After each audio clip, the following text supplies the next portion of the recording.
कंधमाल जिला दारिंगबाड़ी ब्लॉक अंचल को कंधमाल सांसद सुकांत कुमार पाणिग्राही दिनिकिया गस्तरे आसिथिले।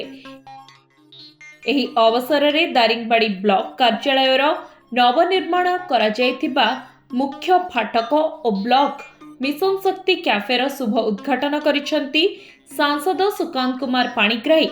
मुख्य अतिथि भावे जोग देइथिबा बेले अन्य अतिथिंक मध्यरे ब्लॉक अध्यक्ष, जिला परिषद सदस्य, भाजपा जिला सभापति, बीडीओ, सहकारी निर्वाही जंत्री, कनिष्ठ जंत्री प्रमुख जोग देइथिले। सेहीपरि एमपी और अन्य अतिथि माने ब्लॉक कॉलोनी रे वृक्षरोपण कार्यक्रम करथिले।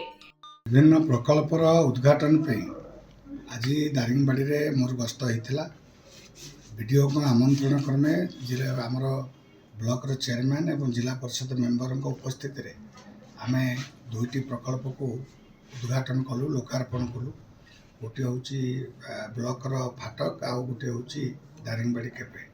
मु भाबुची दारिंगबाड़ी कैफे जो उद्घाटन है निश्चित भाव में यहाँ जो मैंने ब्लॉक को आसुँच विभिन्न समय टे बसिक रिक्रिएसन भाई कम कर चा कॉफी पी पारे, जलखिया टे खाईपर। तेणु यहाँ बहुत बढ़िया पदक्षेप नियाई।